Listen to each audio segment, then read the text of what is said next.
One rank one pension वाली।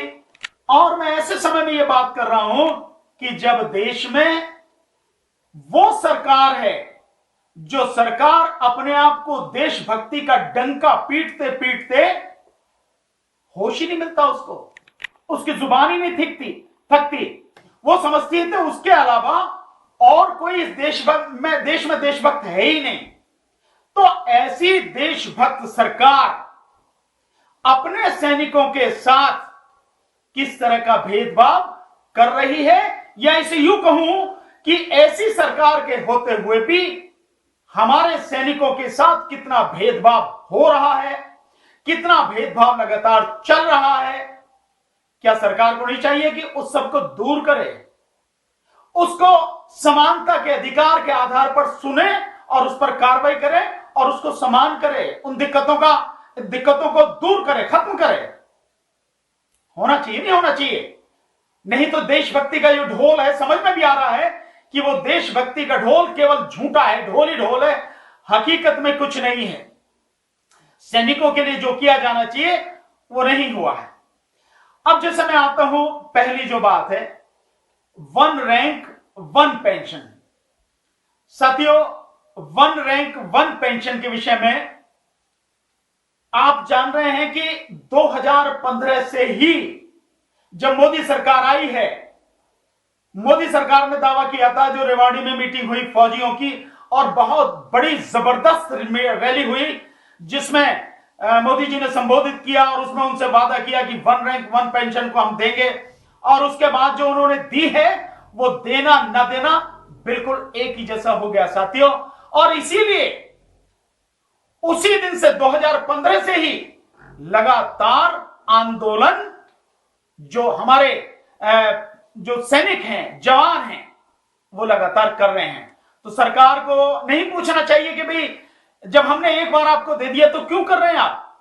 स्वाभाविक है, कोई ना कोई उनकी ग्रीवांसेस होंगी, कोई ना कोई उनकी दिक्कत होंगी, कोई ना कोई उसमें बाधा है, कोई ना कोई उसमें असमानता है, इसीलिए ना वो आंदोलन कर रहे हैं। तो जो वहां पर जवान सैनिक आंदोलन कर रहे हैं उनके अनुसार उनका कहना यह है कि ये जो pension one rank one pension दी गई है, कहा गया है, लेकिन इसमें भेदभाव आज भी जारी है। जो का त्यों भेदभाव चल रहा है, सैनिकों के साथ भेदभाव किया जा रहा है।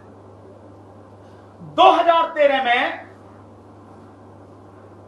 जो बात कही गई थी उसमें यह था कि एक अगर सैनिक का समान रैंक है, समान उसकी जो है सर्विस की लेंथ है, यानी माना एक व्यक्ति ने, एक सैनिक ने, एक जवान ने, माना वो हवलदार है और उसने 25 साल सर्विस की है फौज में, तो इस तरह के जितने हो, माने जितने भी हो हवलदार, चाहे वो एयरफोर्स में हो, चाहे जो वो नेवी में हो, चाहे आर्मी में हो, उन सब की अगर सर्विस की लेंथ 25 साल है और रैंक उनका हवलदार है तो उनको एक ही तरह की पेंशन दी जाएगी। दूसरा साथियों, जो पेंशन दी जाएगी उस पेंशन में एक ही सबका ग्रुप होगा, अलग अलग नहीं होगा। लेकिन हुआ क्या है? हुआ बड़ा भेदभाव है साथियों कि जो ऑफिसर्स हैं उनका केवल एक ही ग्रुप है। और आप देखिए जो ऑफिसर्स हैं उनको 24% से लेके 28% तक उनकी पेंशन में वृद्धि हुई। कोई दिक्कत नहीं, अच्छी बात। अब यहीं आप देखिए कि जो जवान हैं, जो जेसीओज हैं, जेसीओज लेवल तक के जो हैं जवान, हवलदार और जेसीओज, उनकी पेंशन में कितनी वृद्धि हुई?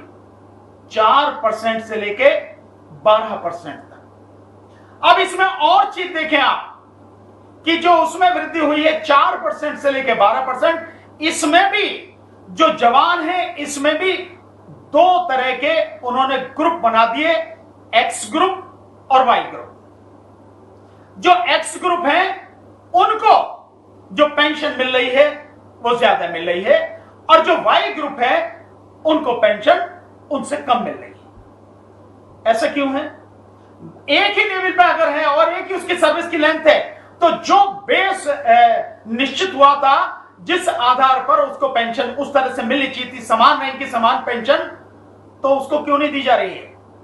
माना टेक्निकलिटी के आधार पर या किसी और उसके आधार पर, जैसे कोई ऑपरेटर है, जो कोई मैकेनिकल है, एयरफोर्स में है, नेवी में है और आर्मी में भी है, उस आधार पर जब सर्विस में है व्यक्ति, तो मान सकते हैं कि सर्विस में क्योंकि उसका काम ज्यादा है, मेहनत ज्यादा है, उस आधार पर आप अंतर करते हैं तो ठीक है। लेकिन रिटायरमेंट के बाद, पेंशन आने के बाद तो उसका कोई काम नहीं है, सबके सब बराबर ही हैं, उनका कहीं कोई ऐसा नहीं है कम ज्यादा काम कर रहा है, ये ज्यादा काम कर रहा, पेंशन तो पेंशन आगे कोई काम नहीं कर रहा। उस आधार पर अंतर क्यों है?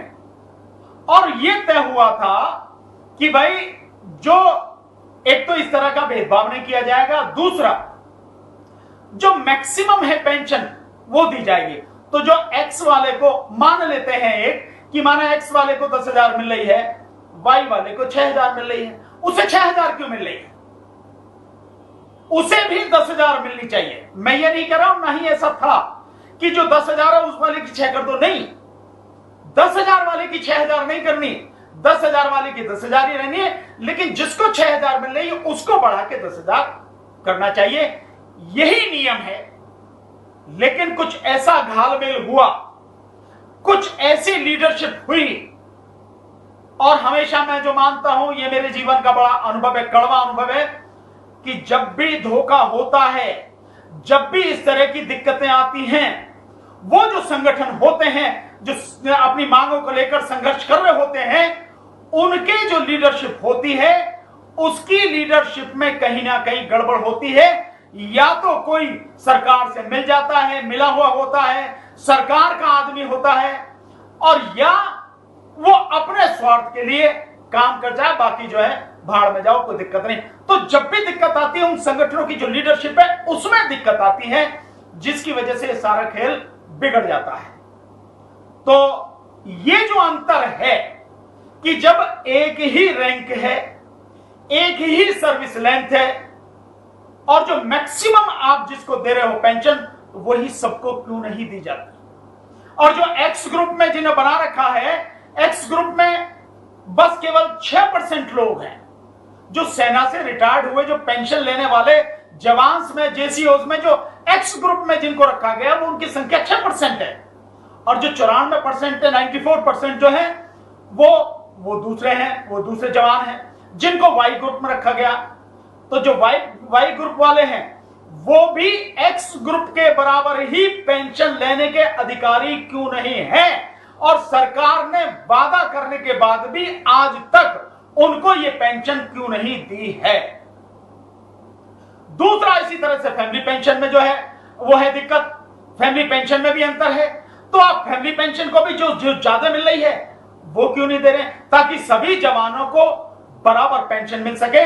तो सरकार का जो काम था, सरकार ने जो लोगों से वादा किया, रेवाड़ी मीटिंग में खुद प्रधानमंत्री नरेंद्र मोदी ने, और जो आज की तारीख में जनरल वीपी सिंह हैं, वो भी उस समय थे, उन्होंने क्यों, सब लोगों ने जवानों से वादा करने के बाद भी जो उनका हक बनता था, 1 रैंक 1 पेंशन, समान पेंशन, आज तक भी क्यों नहीं दी है, जो कि उन्हें देनी चाहिए, जिसके वो हकदार हैं?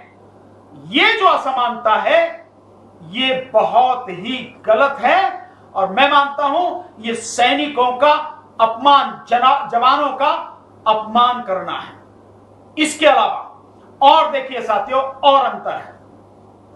केवल एक जगह अंतर होता तो मैं मान लेता कि चले एक ही जगह है, इसको दूर करना चाहिए, पर अंतर सेना में कई जगह है, ऑफिसर्स में, जवान के बीच में कई जगह अंतर है।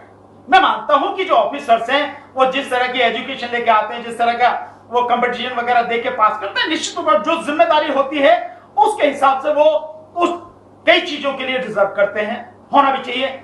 लेकिन इसका मतलब ये नहीं है कि आप जो सैनिक हैं उनको आप अपमानित ही करते रहें।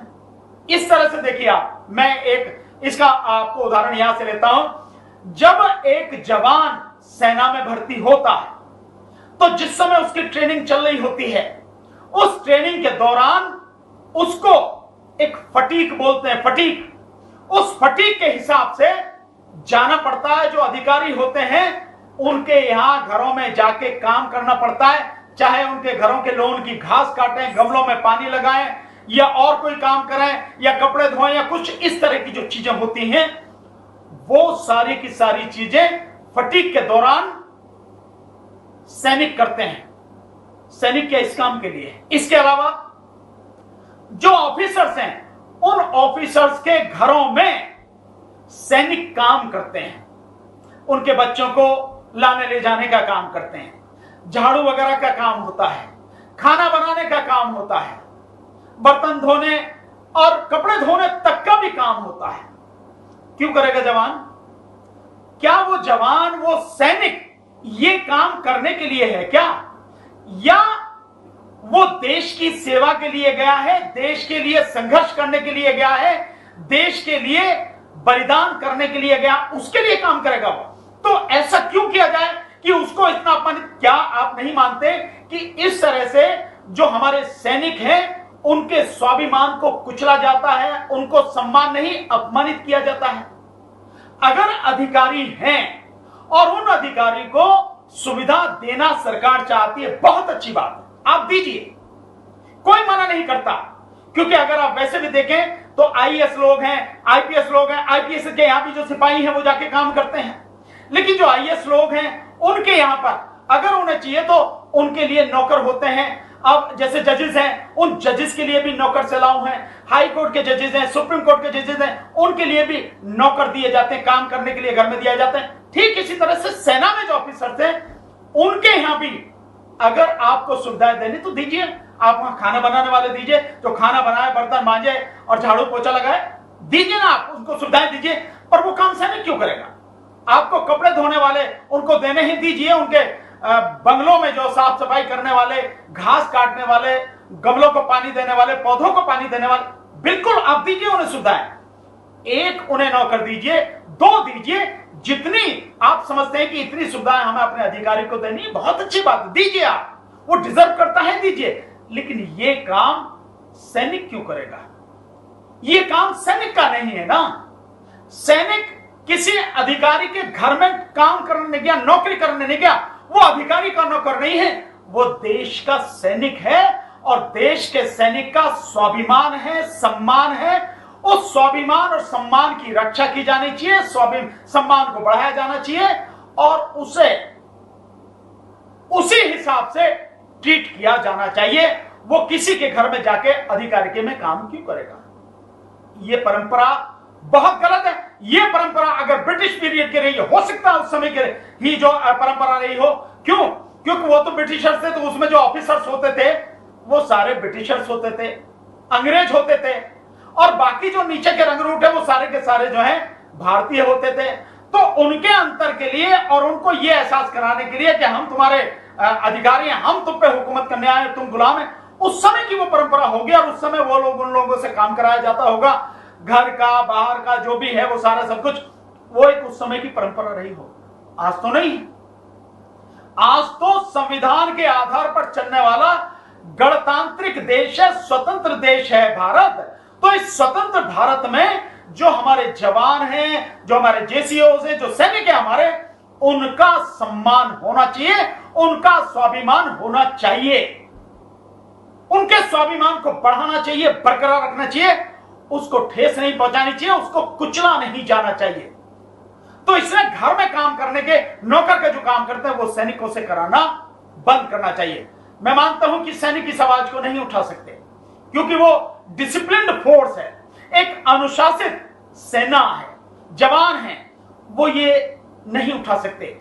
लेकिन जो नेता हैं, जो एमपी हैं, वो तो ये बात उठा सकते हैं। जो सांसद हैं, जो मंत्री हैं, सरकार में हैं, जो विपक्ष में हैं, वो तो ये बात उठा सकते हैं कि ये जो भेदभाव सेना में किया जा रहा है और जवानों का जो अपमान किया जा रहा है, उनके स्वाभिमान को जो कुचला जा रहा है, ये बंद किया जाना चाहिए।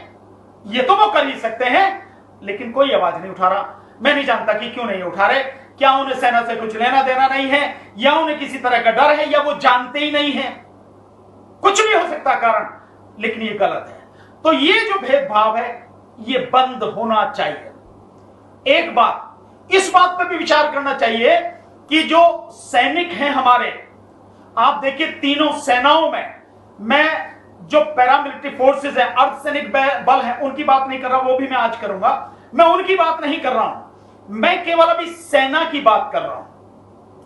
तो सेना में एक रिपोर्ट शायद संसद में पेश की गई थी, बताई गई थी मिनिस्ट्री ऑफ डिफेंस की तरफ से, शायद बताई गई थी, एक सवाल के जवाब में कहीं कुछ है, मेरी जानकारी ऐसा है, कंफर्म अभी नहीं है बट मैं कर दूंगा इसको।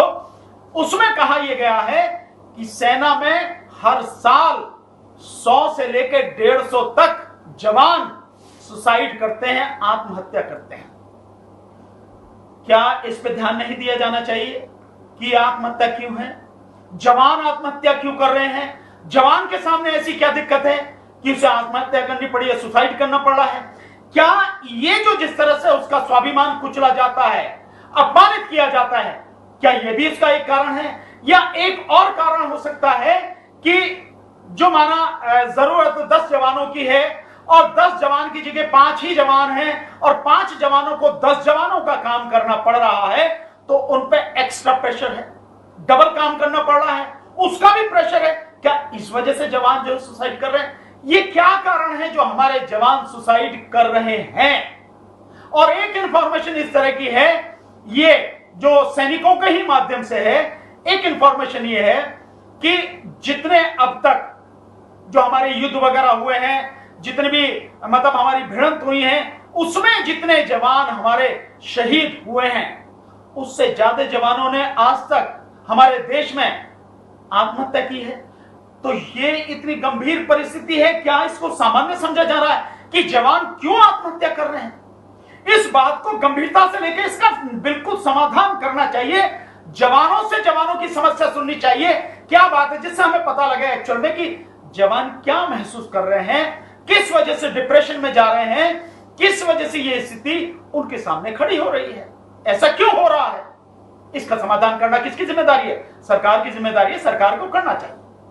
इसके अलावा और एक स्तर पर भेदभाव देखिए साथियों, जो कैंटीन है, सीएसडी कैंटीन, डिफेंस की जो कैंटीन होती है, उस कैंटीन में भी एक बड़ी अजीब स्थिति, उसमें भी दो तरह की स्थिति है। एक स्थिति यह है कि जो ऑफिसर्स हैं, बताया जाता है कि ऑफिसर्स को 9,000 रुपए तक की वो खरीद कर सकता है महीने में, लेकिन वही जवान और जेसीओ वो 4 से 5,000 रुपए तक की, आज शायद 5,000 कर दिया गया है, 5,000 तक की खरीद कर सकता है। मतलब जो खाने पीने का या नहाने धोने का, पहनने वगैरह का जो सामान खरीदते हैं, मतलब ऑफिसर्स के रैंक में, और इसमें अगर इसको उतना ही कर दिया जाए कि जितना ऑफिसर्स खरीदते हैं उतने का सामान ही जवान भी खरीद सकता है, तो इसमें क्या दिक्कत है? हाँ, अगर जो व्यक्ति खरीदेगा, भाई कोई भी व्यक्ति है, अपनी हैसियत के हिसाब से, अपनी कैपेसिटी के हिसाब से, अपनी जो क्षमता है उसके हिसाब से तो खरीदेगा, उससे ज्यादा तो नहीं खरीदेगा। अगर वो माना 4,000 रुपए का या 3,000 रुपए का महीने में खर्च कर सकता है अपने खाने पीने या उस सामान पे जो कैंटीन से खरीदा जा सकता है, तो उतना ही खरीदेगा। अगर कोई ज्यादा कर सकता है तो वो उतना खरीदेगा। तो क्यों ना इसको भी बराबर कर दिया जाए? इसमें क्या दिक्कत है? इसमें भी इतना बड़ा अंतर क्यों है?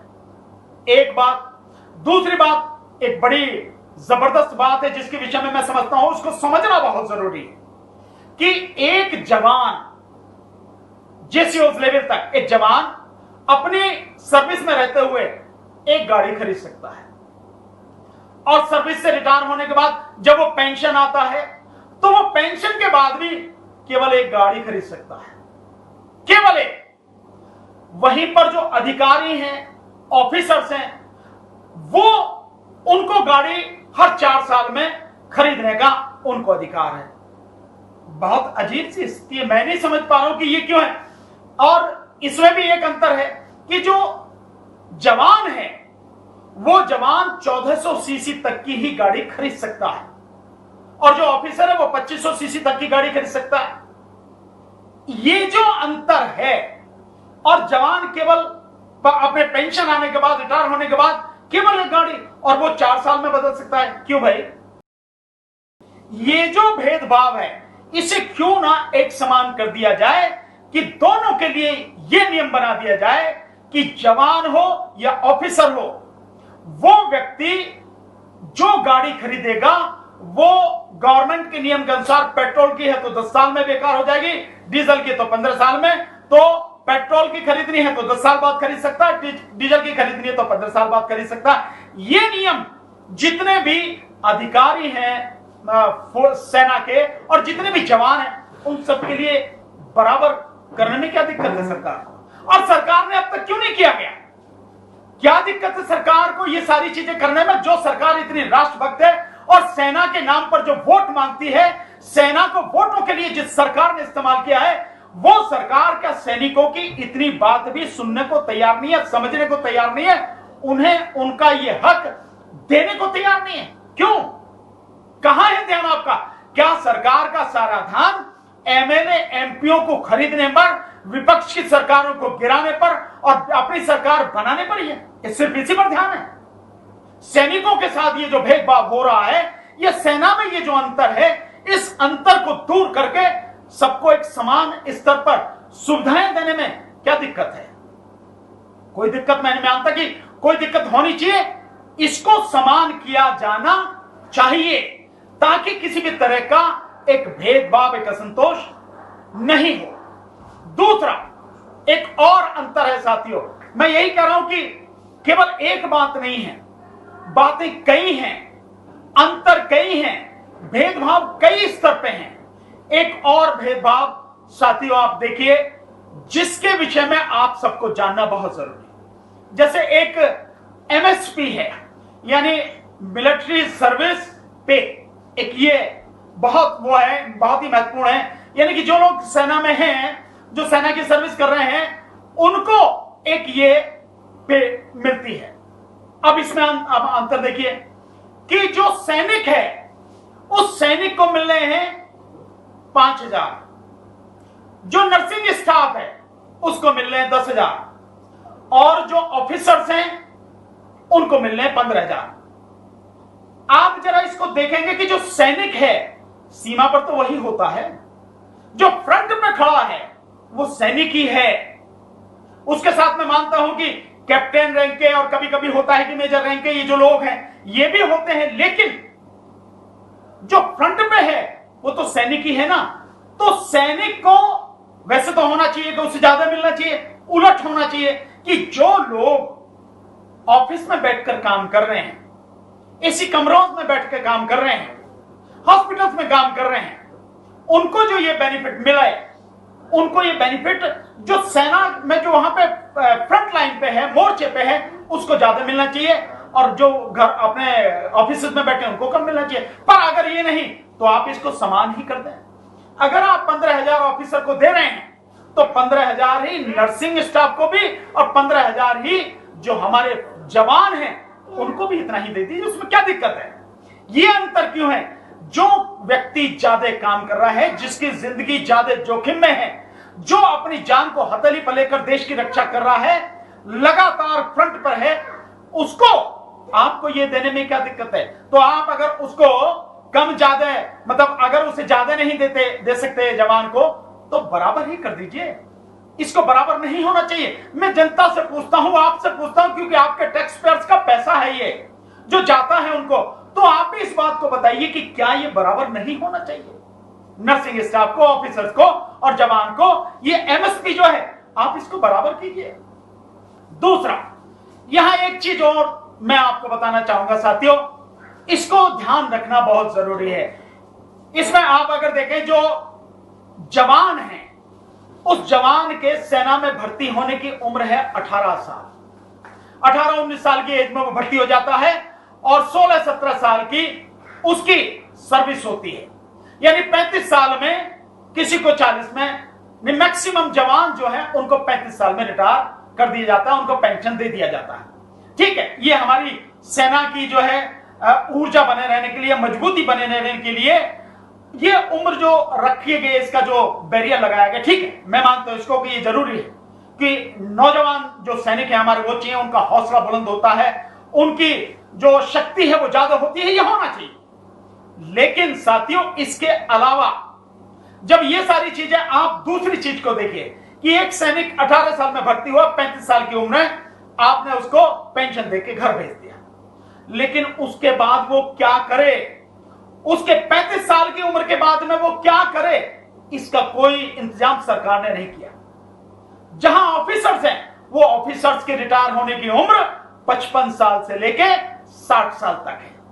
55 साल से 60 साल तक है, तो ऑफिसर्स को इतना वो मिलता है, और 55 साल से 60 साल तक उसकी सर्विस बरकरार रहती है, वो सुविधाएं उसको सारी मिलती है। लेकिन जो सैनिक है, उस सैनिक को 35 साल में पेंशन देके आप घर भेज देते हैं। उसके बाद वो क्या करे, किस जॉब में जाए, उसकी कोई आप व्यवस्था नहीं करते, कोई गारंटी नहीं है। क्या सरकार को नहीं चाहिए कि सरकार जो सेना से रिटायर होने वाले हमारे जवान हैं, सैनिक हैं, 35 साल के बाद भी कम से कम 60 साल की उम्र तक जो सर्विस में है, जहां भी उनकी जो उम्र है 60 साल 58 साल, उसी उम्र तक के लिए उनकी सेना से निकलने के बाद नौकरी की व्यवस्था करे। क्या यह सरकार की जिम्मेदारी नहीं होनी चाहिए? क्या यह सरकार को नहीं करना चाहिए कि उनकी नौकरी की व्यवस्था करे? अगर और भी कुछ नहीं है तो वो जवान है, वो वेल ट्रेंड है, डिसिप्लिन्ड है। भाई अभी कहीं नहीं हो सकते तो आप उनको जो स्टेट की जो पुलिस फोर्स है, आप पुलिस फोर्स में दीजिए उसको जिम्मेदारी, उसको पुलिस फोर्स में रखिए आप उनको। इसके अलावा और रख सकते हैं आप कि जो सीआईएसएफ के जो जवान हैं, जो आपकी जो गवर्नमेंट की जो सेंट्रल गवर्नमेंट की इंडस्ट्रीज वगैरह हैं और जो उसके प्रतिष्ठान है, उनकी जो सुरक्षा करते हैं, उस सुरक्षा में जो लगाए जाते हैं सीआईएसएफ के जवान, आप उनको सीआईएसएफ में भेज दीजिए, पैरामिलिट्री फोर्सेस में। तो कम से कम जो हमारे पास डिसिप्लिन्ड फोर्स है, डिसिप्लिन हमारे पास जवान हैं, सैनिक हैं, उनकी सेवा लगातार देश को मिलती रहे। इसमें क्या उनको रोजगार भी मिल जाएगा और एक ट्रेंड जो है फोर्स भी मिल जाएगी। जो ट्रेनिंग पे खर्चा होता है पुलिस में और उसमें, वो सारा खर्चा भी बच जाएगा। तो आपको वेल ट्रेंड जवान मिले, ऐसा क्यों नहीं किया जाना चाहिए? या इसके अलावा कहीं और भी हो सकती है? क्या यह सरकार व्यवस्था नहीं करनी चाहिए कि सैनिकों को 35 साल के बाद निश्चित रूप से उनको नौकरी की व्यवस्था होनी चाहिए? क्यों यह जरूरी है? साथियों, 18 साल की उम्र में शादी हुई, वो 18 साल की उम्र में वो सेना में भर्ती हुआ, और जब नौकरी लग जाती है उसकी के बाद में उसकी शादी की बात होती है। मान लिए 22, 23, 24 साल की, 25 साल तक की उम्र तक की उसकी शादी हो गई, 35 साल में रिटायर कर दिया। रिटायरमेंट के समय उसके बच्चे कितने होते हैं? 10-12 साल के। 10-12 साल के वो बच्चे होते हैं। तो अब जब उसको सबसे ज्यादा जरूरत है नौकरी की और सबसे ज्यादा जरूरत है अपने बच्चों की परवरिश की, पैसे की, आपने उसको पेंशन दे दी, और पेंशन में आप वो भेदभाव कर रहे हैं। जवानों के साथ जो भेदभाव है, एक्स ग्रुप बना दिया, वाई ग्रुप बना दिया, और जवानों की पेंशन मात्र 4% से 12% आपने बढ़ाई। क्यों उसी पेंशन को आप इसको ज्यादा नहीं करते? क्यों उस पेंशन को जो मैक्सिमम है उसके लेवल मिला के जो एक्स वालों को दे रहे हैं उन्हीं के बराबर आप क्यों नहीं करते? क्यों नहीं करते? ये सारी चीजें ये सरकार को करनी चाहिए, सरकार ही करेगी। ऐसा क्या है, सरकार अपने खर्चे कभी नहीं कम करती। वर्तमान में जो भारत सरकार है, सारे उसने नौकरियां खत्म कर दी, सारा जो सार्वजनिक क्षेत्र के उपक्रम है उनको बेच दिया, और उसके बावजूद भी सरकार का खर्चा बढ़ता चला जा रहा है। क्यों भाई? सरकार जो एमएलए हैं, एमपी हैं, ये अपनी तनख्वाह बढ़ा लेते हैं, अपनी पेंशन बढ़ा लेते हैं, अपनी सुविधाएं बढ़ा लेते हैं। ये सैनिकों का इन्हें ध्यान नहीं आता कि इनके लिए भी किया जाए। देश के प्रधानमंत्री पर 600 करोड़ रुपए सालाना का उसका सिक्योरिटी का बजट है। एक प्रधानमंत्री का 600 करोड़ सालाना सिक्योरिटी का बजट, और तकरीबन 2000 करोड़ रुपए सालाना के प्रधानमंत्री पर खर्च होते हैं। आवागमन, ये वो, अगड़म झगड़म, तो सैनिकों को देने के लिए पैसा नहीं है, सैनिकों को नहीं दिया जाना चाहिए। उनका सम्मान और स्वाभिमान बरकरार नहीं होना चाहिए, उनको बराबर का दर्जा नहीं दिया जाना चाहिए, दिया जाना चाहिए साथियों।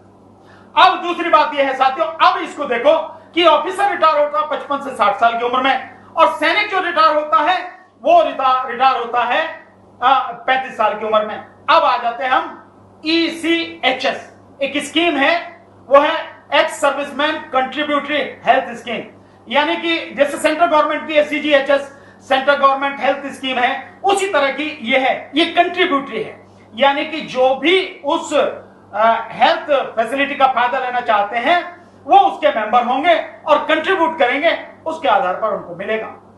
अब इसमें आप एक भेदभाव देखिए, बहुत जबरदस्त इसमें भी भेदभाव है कि जो हर महीने इन ईसीएचएस में जो कंट्रीब्यूशन है वो कंट्रीब्यूशन सबका समान है, सभी का बिल्कुल समान है। 1000 रुपए महीने उसमें जाते हैं, लेकिन फैसिलिटीज में अंतर है। फैसिलिटीज में अंतर क्यों है भाई?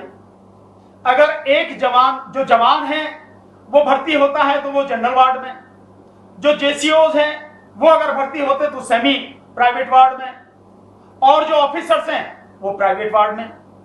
सबको एक समान क्यों नहीं दिया जाता जब कंट्रीब्यूशन सबका बराबर है? क्योंकि ये कंट्रीब्यूटरी है, और जो भी व्यक्ति इसके मेंबर बनते हैं वो अपनी इच्छा से बनते हैं, स्वेच्छा से बनते हैं। वो ऑप्ट करते हैं कि भाई हम इस स्कीम को ऑप्ट कर रहे हैं, उसके बाद ही उनकी जो मेडिकल अलाउंसेस है वो कटते हैं, वो सीधे कट के उसमें जाते हैं, सबका समान रूप से कटता है। इसमें तो फिर समान फैसिलिटी देने में क्या दिक्कत है? लेकिन कुछ लोग इस बात को कहते हैं कि भाई जो ऑफिसर्स होते हैं वो ऑफिसर्स, जो टॉप लेवल के जो ऑफिसर्स हैं वो वन टाइम कंट्रीब्यूशन जो अपना देते हैं उसमें वो बहुत ज्यादा है, उनका जो जवान है उसका 3 गुना है, और जो उसके नीचे के ऑफिसर्स हैं उसका जवान का 2 गुना है, जितना जवान का है।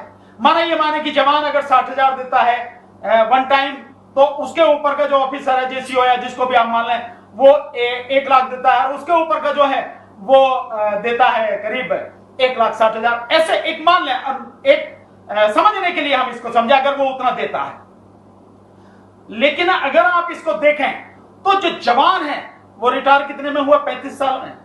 अगर 35 साल में उसकी जो और 15 साल की सर्विस अगर जोड़ दी जाए, और उस 15 साल का 1,000 रुपए के हिसाब से पर ईयर का अगर जोड़ दिया जाए तो 1,80,000 रुपए होता है उसका। अगर 1,80,000 रुपए उसको होता, अगर मानो उसको सर्विस मिल रही होती 58 साल तक, या जो 55 साल तक या 60 साल तक, तो उसको इतना मिलता ना।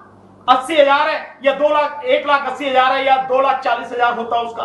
अगर उसकी लेंथ सर्विस की उतनी होती, उसको आपने पहले रिटायर कर दिया तो उसको जो कंट्रीब्यूशन है, इसीलिए उसका वो जो वन टाइम है वो कम है, लेकिन मंथली तो बराबर है। तो उसको सुविधाएं भी एक ही समान क्यों नहीं दी जाती? एक उदाहरण, एक सैनिक बता रहे थे, तो उन्होंने जो बताया मैं बताता हूं कि एक जवान की वाइफ को कैंसर हो गया, और जो इस ईसीएचएस के जो हॉस्पिटल है उनमें कहा कि भाई यहां नहीं हो सकता इलाज, प्राइवेट में कराओ। तो प्राइवेट में जाके जब उसने भर्ती किया, उसको जो वहां पे खर्चा आया वो खर्चा लाखों में आया। उसने अपने डिपार्टमेंट से कहा, तो डिपार्टमेंट ने कहा भाई हम तो दे नहीं सकते, क्योंकि आप इसके लिए एलिजिबल नहीं, एंटाइटल्ड नहीं है। क्यों? क्योंकि आप जवान हैं। ऑफिसर्स उसके लिए एंटाइटल थे, तो जवान क्यों नहीं उसके लिए एंटाइटल है? अगर ऑफिसर एंटाइटल है तो जवान क्यों नहीं उसके लिए एंटाइटल है? ये जो भेदभाव है, ये जो असमानता है, मेरा मानना यह है कि यह असमानता खत्म होनी चाहिए। जब तक ये असमानता बनी रहेगी, मैं नहीं समझता कि हम अपनी सेना का सम्मान कर रहे हैं या उसके स्वाभिमान को हम बरकरार रख रहे हैं। बढ़ाने की तो बात ही अब छोड़ दीजिए, ये खत्म होना चाहिए। अब एक और चीज जिसमें मैं साथियों आपसे बात करना चाहता हूं, वो बहुत जरूरी है। साथियों, जो सेना है और जो अर्धसैनिक बल है, आप देखेंगे इनमें भी बहुत अंतर है। ये भी बहुत जरूरी है इसको जानना समझना। अर्धसैनिक बल में कौन है? सेना को तो है, आप जानते हैं कि सेना कौन है। जो अर्धसैनिक बल हैं वो कौन कौन से हैं, इसको भी समझें।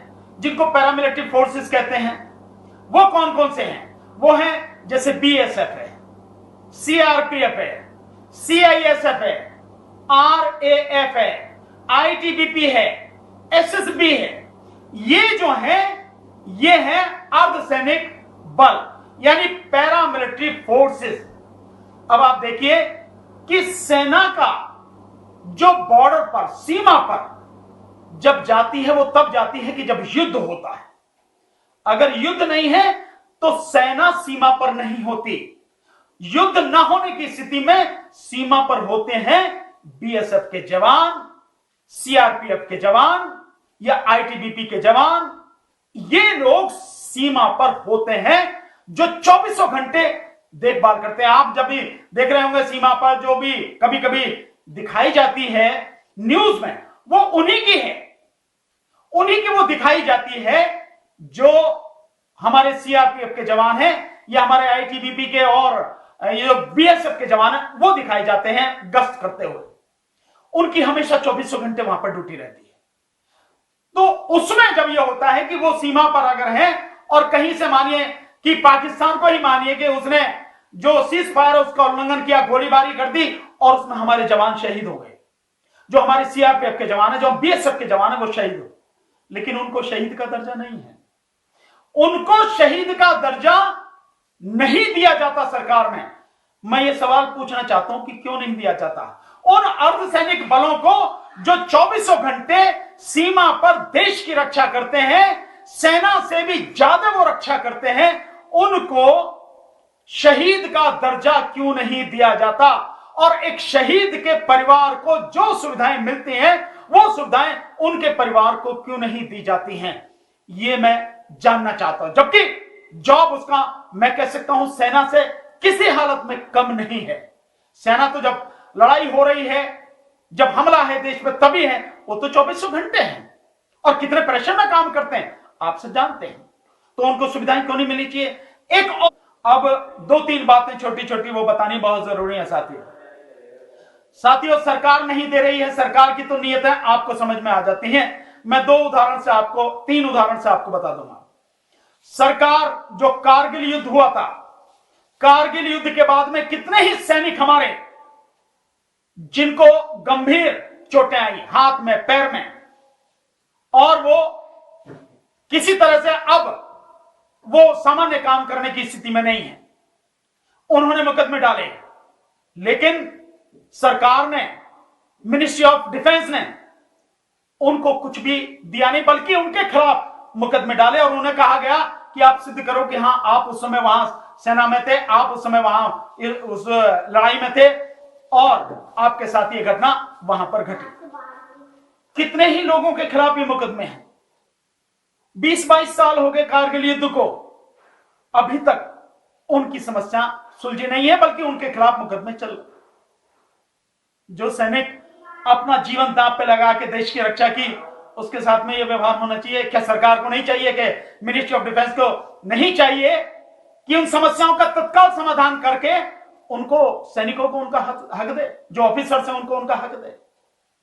मैं मानता हूं कि यह सरकार दे नहीं सकती, क्योंकि यह वही सरकार है जिसके समय में पुलवामा हुआ और 44 सीआरपीएफ के जवान शहीद हुए। आज 1.5 साल बीत जाने के बाद भी कोई इन्वेस्टिगेशन नहीं है, उसमें कहीं कुछ नहीं है। एक आदमी देवेंद्र जो डीएसपी उसको पकड़ा गया, उसको भी बेल मिल गई है, कहीं उसके विषय में कोई कार्रवाई नहीं है कि वो धमाका 350 किलो आरडीएक्स वहां कैसे पहुंचा, ऐसे इलाके में जहां बहुत जबरदस्त सिक्योरिटी है, कैसे पहुंच गया?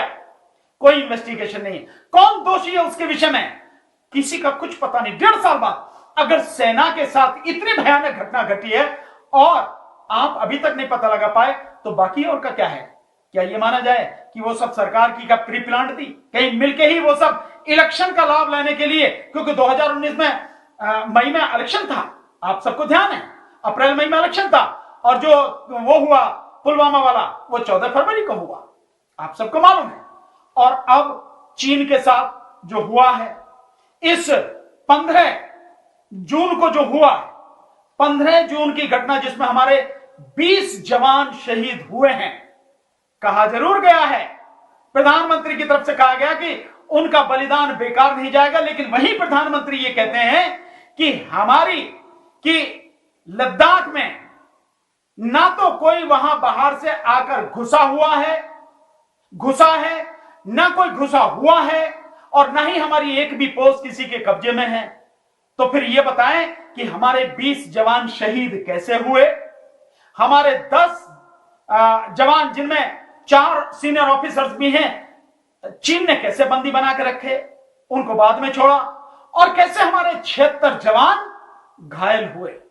इस बात का जवाब कुछ नहीं है। अगर चीन घुसा हुआ नहीं है, मुझे मालूम है, मैं विश्वास के साथ कह सकता हूं कि वो जो हमारे जवान शहीद हुए हैं वो भी कहीं ना कहीं एक गंदी राजनीति का हिस्सा है, क्योंकि बिहार में चुनाव है और बिहार रेजिमेंट के वो थे, और बिहार के भी, पर्टिकुलर बिहार के, उसमें कई जवान थे जिनके विषय में प्रधानमंत्री ने जो 125 दिन की जो रोजगार गारंटी योजना प्रवासी मजदूरों के लिए की गई, उसमें खगड़िया से जिसकी शुरुआत करी बिहार में, उसमें जो बात कही गई तो वो भी कहीं ना कहीं राजनीति का हिस्सा है। वो कहने की बात है बलिदान की, पर मुझे नहीं लगता कि उस बलिदान का कोई बदला लिया जाएगा। वो बलिदान हमारा बेकार नहीं जाएगा। ये स्थिति सरकार की है। और अब साथियों, एक बहुत जरूरी बात, मैंने पहले भी कहा कि कहीं ना कहीं आपके जो संगठन है, उनके जो नेता हैं, वो नेता सवालों के घेरे में है। मेरा आपसे रिक्वेस्ट है, उन नेताओं से भी और आपसे भी, इस समस्या की जड़ में जाइए, समझिए कि दोषी कौन है जिससे आपको आपका हक नहीं मिल रहा। वन रैंक वन पेंशन और जो सारी चीजें क्यों नहीं मिल रही हैं, उसके विषय में आप सोचिए, गहराई से उसका अध्ययन कीजिए, जाइए उसकी गहराई में। दूसरा साथियों, मैं आपसे एक चीज और कहना चाहता हूं साथियों, आप कहते हैं, मैंने सुना है जवानों को, मैंने कैसे सुना, एक प्रेस क्लब ऑफ इंडिया में एक मीटिंग थी, तो जो आपके जवानों के ही जो एक संगठन है, उस संगठन के पदाधिकारी, 3 पदाधिकारी बैठे हैं दिल्ली में, जो प्रेस क्लब ऑफ इंडिया में मीटिंग हुई थी पिछले साल, उसमें वो इलेक्शन से पहले वो कह रहे हैं कि जो भी ऑफिसर सेना के होंगे, वो अगर किसी भी पार्टी से आते हैं, उनको हमें हरा के भेजेंगे, उनको वोट नहीं डालेंगे, और या हम बाकी जो वोट डालेंगे नोटा पर डालेंगे। साथियों, आप उनको वोट मत डालो, कोई दिक्कत नहीं, आप नोटा पर वोट डालो, कोई दिक्कत नहीं, उनकी हार जीत पे कोई फर्क नहीं पड़ता, क्योंकि यहां तो लोगों की वोट का मतलब ही नहीं है कुछ भी।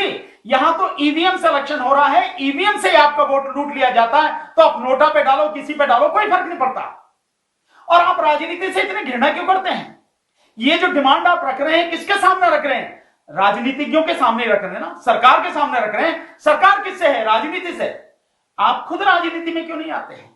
जो जवान हैं हमारे, जो रिटायर हो चुके हैं, उनमें जो ईमानदार हैं, जो कर्मठ हैं, जो संवेदनशील हैं, जो अपने सारे जवानों की समस्याओं को अच्छी तरह से समझते हैं, संघर्ष कर सकते हैं, पूरी ईमानदारी से अपनी लड़ाई में टिके रह सकते हैं, कोई उन्हें डिगा नहीं सकता, वो लोग राजनीति में क्यों नहीं आते? होना तो राजनीति से ही है।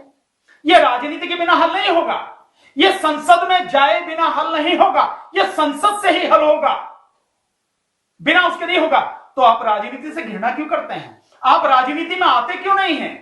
राजनीति में आके आप इलेक्शन लड़के एमपी बन के पार्लियामेंट में जाते क्यों नहीं हैं? ताकि आप अपनी आवाज वहां बुलंद कर सको, और जो और लोगों के भरोसे रहते हो उनके भरोसा ना रह के अपने दम पर अपने जवानों की आप आवाज उठा सको और उनका हक उन्हें दिला सको। क्या दिक्कत है आपको? क्यों नहीं आते आप राजनीति में? राजनीति में घृणा करने से काम नहीं चलेगा। राजनीति में आने से, अंदर आने से और संघर्ष करने से और अपना हक लेने से ही बात बनेगी, उससे पहले कुछ नहीं होगा। आप चाहे जितनी नफरत करते रहिए, बैठे रहिए राजनीति से दूर, आप सिर्फ मांगने वाले होंगे। और मैं ये कहता हूं कि मांगने वाले नहीं, आप छीन लेने वाले बनो या देने वाले बनो। और जब संसद में पहुंचेंगे, सरकार में पहुंचेंगे, तभी आप छीनने वाले और देने वाले बनेंगे, उससे पहले नहीं कुछ होगा। तो राजनीति में आइए। आप हमें राजनीति कह रहे हैं, मैं तो कह रहा हूं, मैं तो बहुत खुल के कहता हूं, मैं किसी सामाजिक इसकी बात नहीं करता, मैं तो राजनीति की बात कर रहा हूं, क्योंकि राजनीति से ही सब कुछ संभव है। आप माने ना माने, लेकिन एक महान विद्वान ने यह कहा है कि राजनीति में हिस्सा नहीं लेने का दंड यह होता है कि अयोग्य लोग आप पर शासन करने लगते हैं। और बाबा साहब डॉक्टर भीमराव अंबेडकर जी ने कहा था, जिन्होंने संविधान लिखा, कि राजनीतिक शक्ति हर ताले की चाबी है। इसलिए वो जो ताले की चाबी है, आप उस चाबी को अपने हाथ में क्यों नहीं लेते? लीजिए अपने हाथ में, अपने भाइयों का हक दिलाइए, अंदर जाके संघर्ष कीजिए, और जो आपका हक है उसे अपने आप छीन लीजिए साथियों।